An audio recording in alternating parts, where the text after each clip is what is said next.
Hello friends, welcome to Creative Medicine.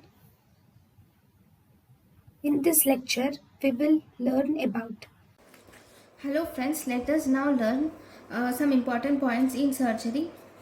First we will see WHO surgical safety checklist. So what includes WHO surgical safety checklist? It has actually three components. 3 components. First, sign in. Sign in is it is done from ward to OT complex. When the patient is taken from ward to OT complex, first sign in is done. Here you will have to first confirm the identity. Then you should take a written consent from the patient. Then you should mark the site which is actually done by the surgeon.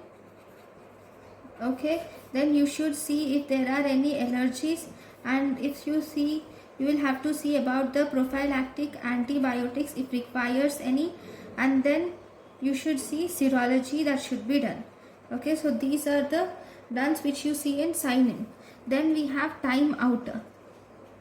In time out is done, it is actually done just before the surgery. We should do this time out. Here we will reconfirm the identity.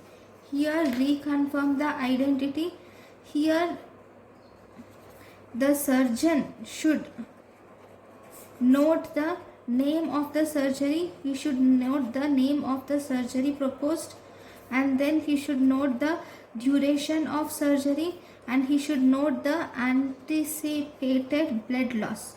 You should see the name of the surgeon, duration of the surgery, and anticipated blood loss.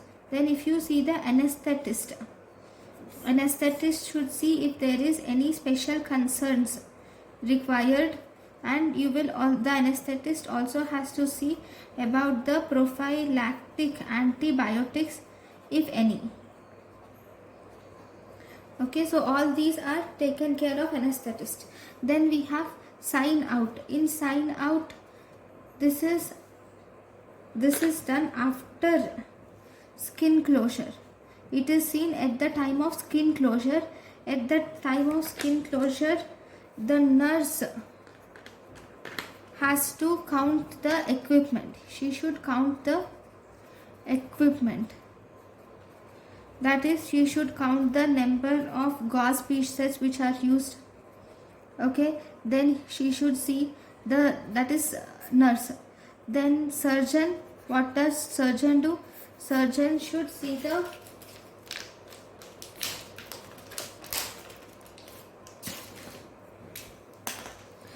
surgeon should write the name of the actual surgery performed. Then critical steps he should write, and he should also note the equipment malfunction, and everything should be noted by the surgeon. Then anesthetist should note the actual blood loss, and all the concerns related to blood loss should be noted by the anesthetist. So these are the WHO surgical safety checklists. Now,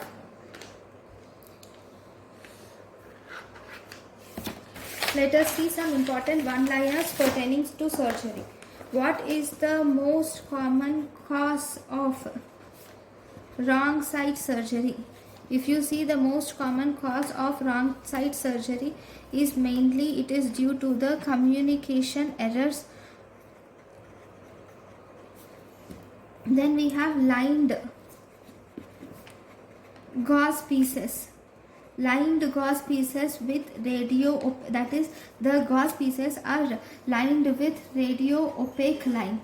Why this lining of gauze pieces is mainly done, or it is used to locate if any gauze pieces are left inside the body. To see if any gauze pieces are left inside the body, these lined gauze pieces are made. You can even locate the gauze pieces using an X-ray or CR. Then consent. What does consent include? Consent should include the identity of the patient. Consent includes identity of the patient. It includes name of surgery performed, and it also includes details of the surgery performed. Then it also should include if there are any potential complications of the procedure, those with incidence rate of complications more than 1%, alternate procedures which are available for the surgery, and name of the surgeon. And this also should be, here the consent should be signed by patient, witness and surgeon. Okay, then this is about the consent and the things that you do before surgery. Thank you for watching. Thank you, and thank you for watching.